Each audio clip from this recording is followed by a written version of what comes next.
টানা কয়েক ঘন্টার বৃষ্টিতে খোয়াই নদীর জলপ্রবাহ বৃদ্ধি পেয়ে টালমাটাল চাকমাঘাটের দীর্ঘদিনের পুরনো বাঁধ। যে কোনো সময় স্লুইস গেট ভেঙে খোয়াই নদীর জল তেলিয়ামুড়া শহরমুখী হওয়ার আশঙ্কায় উদ্বিগ্ন আমজনতা। বৃহস্পতিবার কয়েক ঘন্টার পরপরই চাকমাঘাট বাঁধের 7টি লোহার স্লুইস গেটের মধ্যে 6 নম্বর গেটটি অতিরিক্ত জলপ্রবাহের কারণে বেঁকে প্রায় ড্যামেজ হয়ে যায়। তৎসঙ্গে বাকি আরও 6টি গেট জলপ্রবাহের কারণে স্লুইস গেটগুলির উপর দিয়ে অতিরিক্ত গতিতে জল প্রবাহিত হতে থাকে। এতটাই নড়বড়ে হয়ে যায় যে গোটা ব্যারেজ কাঁপতে থাকে বলে স্থানীয় মানুষের অভিযোগ। শুক্রবার এলাকার সাধারণ মানুষেরা আশঙ্কা প্রকাশ করেছেন, অনতিবিলম্বে যদি এই ব্যারেজ নিয়ে কোনো প্রকারের ইতিবাচক সিদ্ধান্ত গ্রহণ না করা হয় তাহলে 6 নম্বর গেট ভেঙে যেতে পারে। ইতিমধ্যেই 2 নম্বর গেট ভেঙে গেছে বলে জানিয়েছেন এক নাগরিক। বৃষ্টি হওয়ার পরে গেটের উপরে জ্বলাইছে, গেটের উপরে জ্বলার পরে গেট পুরো হিলে। আজ থেকে আরো 12 বছর আগে 6 নম্বর গেট এরকম হইয়া ভেঙে গেছে, পুরো একদম ড্যামেজ আছে। ড্যামেজ এরা দেখভাল করে কি না আমি তো বুঝাই না।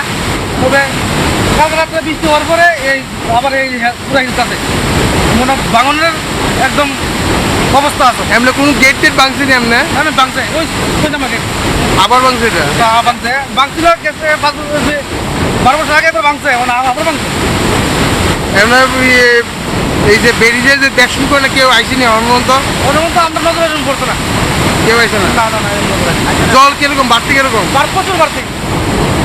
ওই দেখেন না পুরা পুরা গেট পুরা এরকম আছে। কয়টা গেট আছে? টোটাল 7টা। বাকিতে কয়টা? ভাঙছে 2টা, মানে ভেঙে গেছে। বাকি কিরকম? বাকি পুরো হিলতে আছে, এগুলো ভাঙার কত চলতেছে।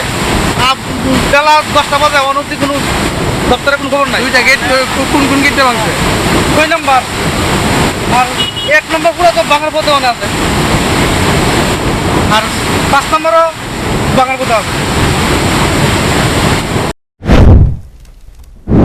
বিগত 12 বছর আগে এই বাঁধের 6 নম্বর গেটটি একবার মেরামত করা হয়েছিল, কিন্তু পরবর্তীতে গুরুত্ব সহকারে এই বাঁধের মেরামতে কোনো প্রকারের কাজ করা হয়নি বলে অভিযোগ, যার ফলে বর্তমানে এক প্রকার আশঙ্কাজনক অবস্থায় রয়েছে চাকমাঘাট বাঁধের 6 নম্বর গেটটি। এই পরিস্থিতিতে মহকুমা প্রশাসন কী উদ্যোগ গ্রহণ করে সেটাই দেখার। Bureau report, news prime Tripura.